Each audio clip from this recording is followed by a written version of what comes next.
Hello, I am Peter Okwocha. Welcome to Focus on Africa.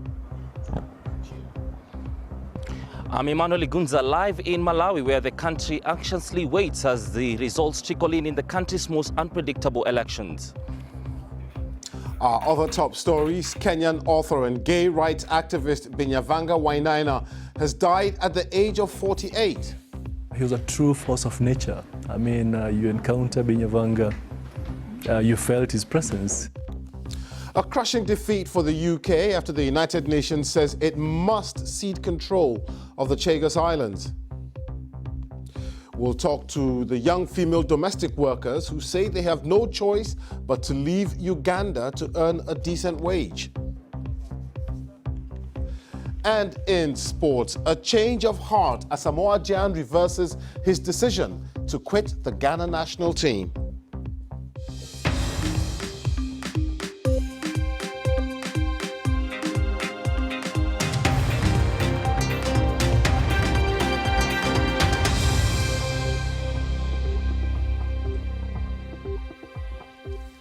Thanks for joining us here on Focus on Africa from BBC World News. Vote counting is continuing in Malawi's presidential and parliamentary elections, with some results beginning to be announced. It is the most unpredictable election since the country gained democracy in 1994. Nearly 7 million people took part in the polls that have seen the incumbent president Peter Mutharika seeking a second and final term in office. He faces tough opposition from his own vice president, Saulos Chilima, along with retired evangelist Lazarus Chakwera. Well, let's speak to my colleague Emmanuel Gunza, who's in Blantyre now. Emmanuel, what's the latest with the results? Well, Peter, the results are trickling in slowly from the constituency levels, and right now I'm standing at the tallying center, where in a few minutes we expect that the chairperson of the Electoral Commission will be giving an update of the results that have come in so far. We know that in the last briefing that she gave a couple of hours ago, she said that 38% of the votes had come here to the National Tallying Center, and we expect that more will be coming in during the night. And according to her, the voter turnout was quite impressive. One of the headlines that has come up in the last couple of hours is one of the opposition leaders, Lazarus Chakwera from the Malawi Congress Party, has said that according to the vote tallying that they have done, he has taken an early lead and saying that there is an attempt, alleging there is an attempt to rig the vote. Of course, the commissioner said that it is the only body that is legally mandated to announce official results. I'm now joined by Mr. Andrew Mpesi, a university lecturer here in Malawi and also a political analyst. You've heard what Mr. Chakwera has said. Are you surprised by his sentiment, his comment? No, I'm not very surprised because every politician who is a candidate, normally, times like this, that's kind of the reactions that they give normally regarding the results management. So it's not surprising quite a lot. And we've seen that the president is facing a huge challenge, but the question many will be asking is, if the opposition really wanted to present a much stronger opposition to the president, they could have united. I think in terms of uniting of the politicians before elections, like forming an electoral alliance, I think political parties in this country, they have tried that. I think maybe you are making reference to the three political parties, that the UTM and maybe MCP or DPP. But MCP and UTM, they tried to come up with an electoral alliance, but then it did not work. And then they went to do an alliance with PP. So when you look at the landscape of political parties in this country, they tried to come up with political alliances, but not every time that electoral political alliances work. Yeah. And in terms of the ideologies, the promises that they made Malawians, how different were they? Quite quickly. Problems that face Africa, like African countries like Malawi, they are the same. And when you look at these political parties, they have been promising almost the same.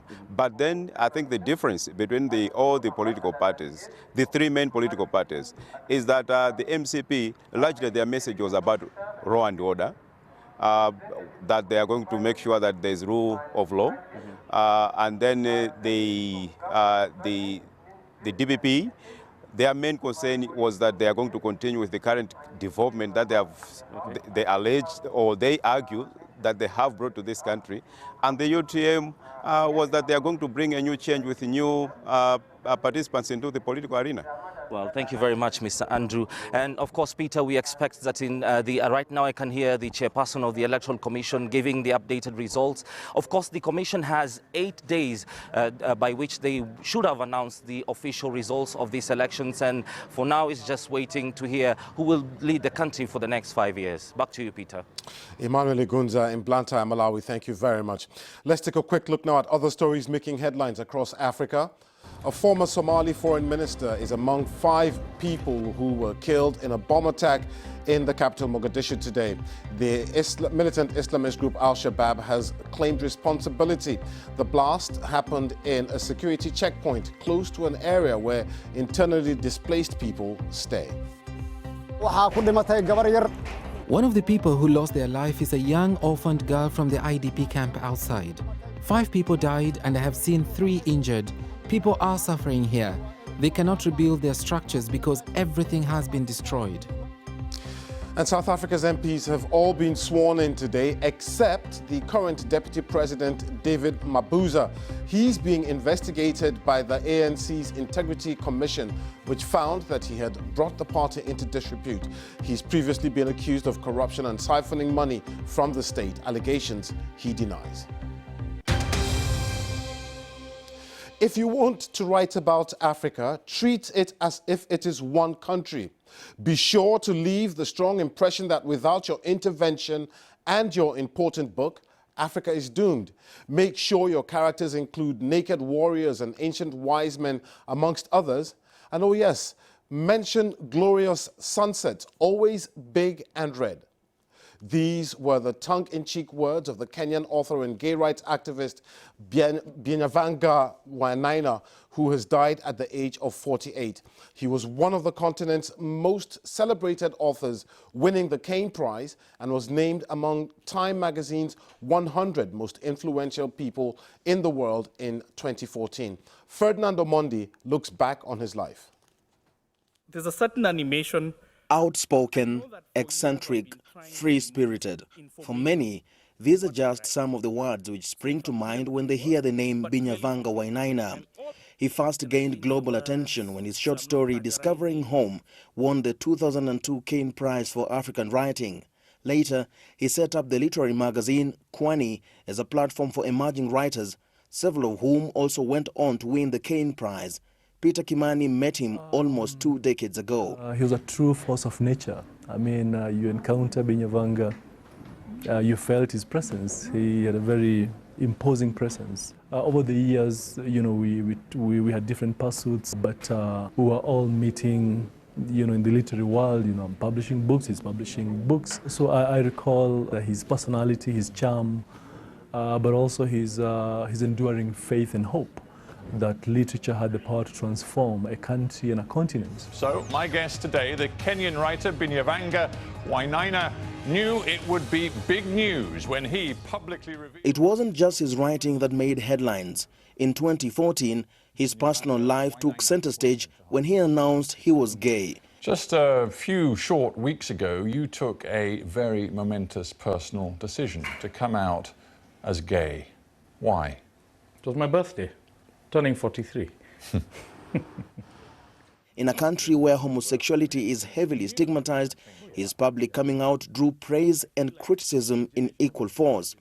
2 years later, on World AIDS Day, he revealed on Twitter that he was HIV positive, once again focusing attention on what, for many Kenyans, remains a taboo subject.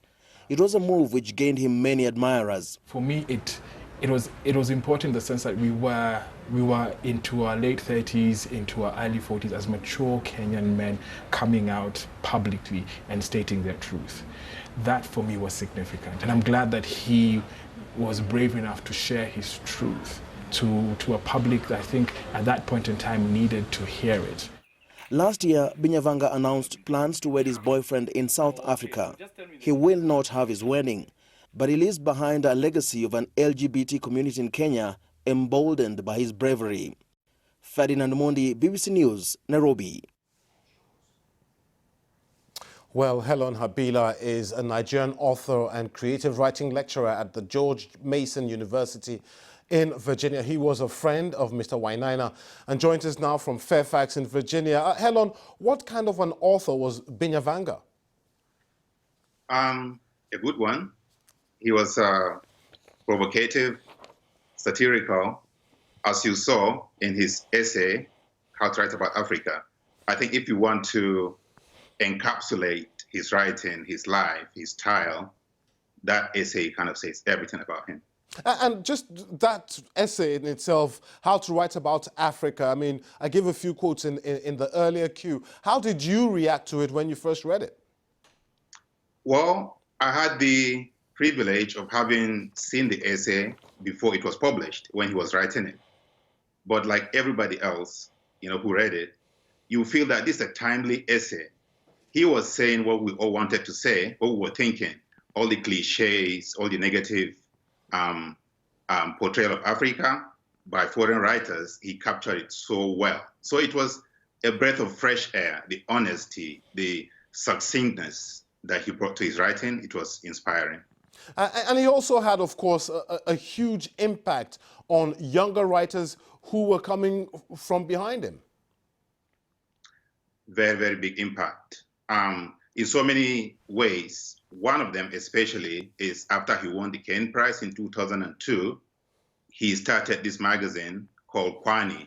It wasn't just a magazine, but it was a movement. They created forums where people came to give readings and to give talks. So in that way, he helped younger writers, through workshops and other things. And not just in Kenya, he did workshops in Nigeria and other parts of the world just to try to promote African literature. He was a strong advocate for African literature, and he's going to be missed. And the Kenyan Supreme Court is just due to rule on Friday on whether or not to repeal the ban on homosexuality in the country. I mean, do you think Kenya would have gotten to this point without the likes of Binyavanga Wainaina? I think his activism for gay rights did a lot to change the way people looked at it, the way people understand it to be. His fearlessness. He showed people that, he was an ordinary person. He was their son. He was their brother. He was their friend. So sometimes these laws try to kind of demonize people and to present them as these kind of monsters. But he came out and spoke in his TED Talk. I don't know if you have seen it. He was wearing a tutu. So imagine that. He was showing who he was. And I think that kind of changed perception. Okay. All right. Helen Habila speaking to us from Fairfax in Virginia. Thank you very much. Thank you, Peter. This is Focus on Africa from BBC World News with me, Peter Okwache. Still to come, Mimi with the sports in the NBA. Serge Ibaka's Toronto Raptors win, evens the Eastern Conference Finals.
I'm Peter Okwacha. The top stories this hour. Results are being announced in Malawi's presidential and parliamentary elections, the most contentious since the country became a multi-party democracy in 1994. And the Kenyan writer and gay rights activist Binyavanga Wainaina has died at the age of 48. He was one of the continent's most celebrated authors. The United Kingdom suffered a crushing defeat at the United Nations today after the General Assembly adopted a resolution demanding the UK cede control of the Chagos Islands. They are in the Indian Ocean and used to be part of Mauritius, but when Mauritius gained independence, the UK kept Chagos and the strategic airstrip of Diego Garcia. 1,500 Chagosians were removed from their homes. A total of 116 countries voted in favor of a non-binding resolution presented by African countries that called on Britain to withdraw its colonial administration from the Chagos Islands within 6 months. Only 6 countries, including Britain and the United States, voted against the measure, the 193-nation assembly, while 56 others abstained. Let's speak to the BBC's Nada Taufik, who is following events in New York. Nada, why is this ruling so important? It doesn't exactly mean the UK will hand back the archipelago, will it?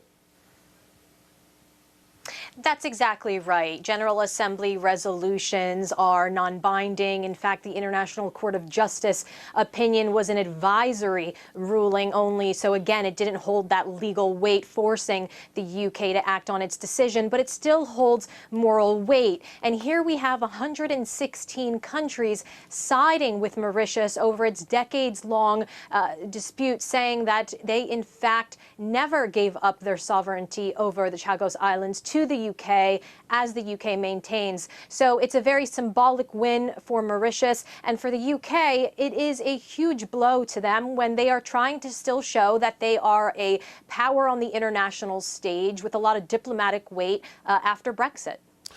Nada, can you just explain to us why these islands, as remote as they are so important? Well, Britain leases Diego Garcia, the largest of the Chagos Islands, to the United States, where it runs a military operation. Now, that lease goes to 2036, and the UK says that it is vital to security in the region. That base is used to run missions to combat terrorism, to combat piracy, drugs, and to make sure that trade in the area is safe, because it is a major trading route. Now, I think what's clear from this is while the UK says that they are committed to an agreement with Mauritius that once the security situation allows, that Chagosians will be allowed to return. Given the lease goes till 2036 and given the UK has placed such high value on the security situation there, it seems unclear when they would ever be willing to fulfill that commitment. And of course, Nada, the Chagosians not even a part of this decision-making progress about their future. Yeah, what's interesting here is you have Mauritius and the United Kingdom both saying that they have the Chagosians' interests at heart. So, for example, Mauritius saying that this is about the decolonization of Mauritius, making sure that the people there who were forcibly evicted are allowed to return. The Prime Minister saying that this is an act against humanity, that they were forcibly evicted, while the United Kingdom has said, look, we've explored ways to have them return. It just isn't feasible given security, given the environmental conditions on the island would make living there difficult. So both sides here saying that they are working on behalf of Chagosians while they really have little say in their future. Okay, the BBC's Nada Taufik speaking to me there from our New York studio. Let's turn to Uganda now, where, in common with many countries around the world, economic conditions are leading to an exodus of people looking for work. In particular, young women are heading over the border to neighboring Kenya, where there's potential to earn good money as a domestic worker. But for some, the experience can go wrong very quickly. Nancy Kachungera has the story. Along the Ugandan border with Kenya, young women are leaving their villages in search of better opportunities. Many girls are trying to find work in Kenya's capital, Nairobi, as housemaids. 21-year-old Esther is one of them. We go there because we get better money. I can stay here from morning to evening and still see no hope. So I've decided to go.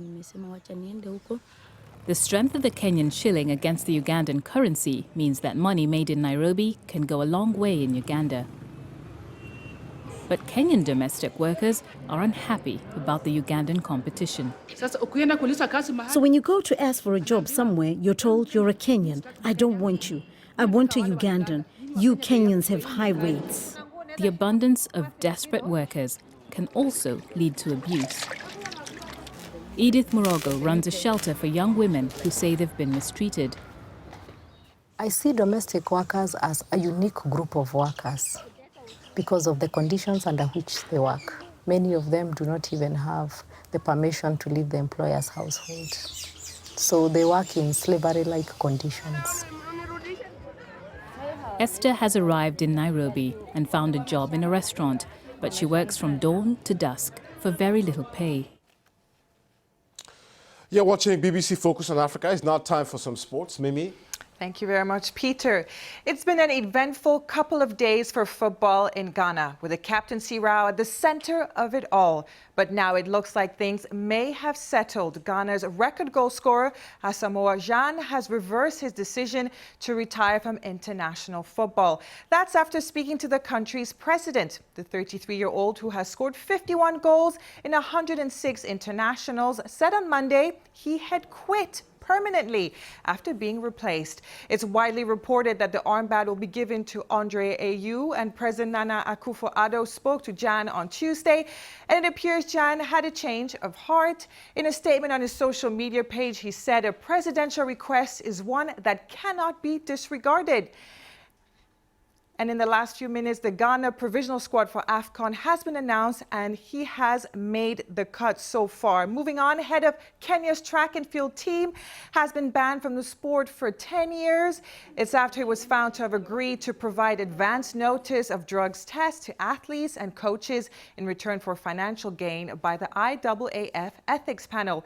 Major Michael Rotich, who was manager of Kenyan athletics at the Rio Games in 2016, the body says that the purpose of this agreement was plain: to assist those athletes to flush their systems of banned substances before taking doping tests.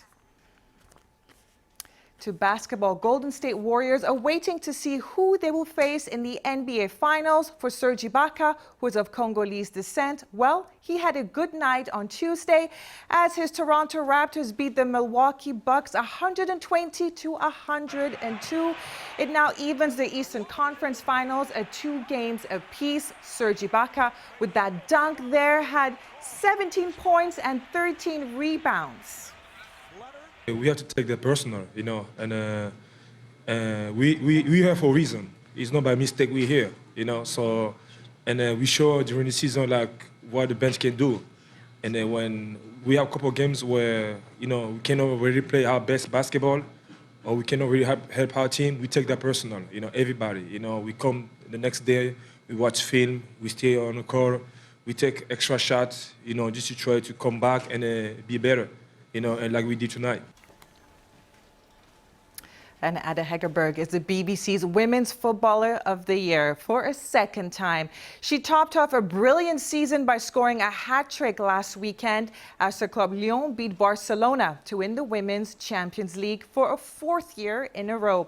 But the Ballon d'Or winner won't be with her country Norway at the Women's World Cup next month. She quit the national side in 2017, citing a lack of respect for female players. It's not always about money either. It's all about attitude and respect. When we're talking about young girls, giving them the same opportunity as boys, giving them the same opportunity to dream. Everything is about everything. And if you change those attitudes in the beginning of, things will automatically change as well, I think. She's becoming such a great ambassador for women's football, Absolutely. Peter. Many thanks, Mimi. Thank you very much.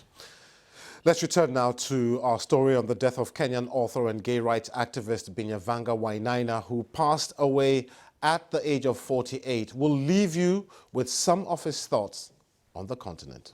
Thanks for watching.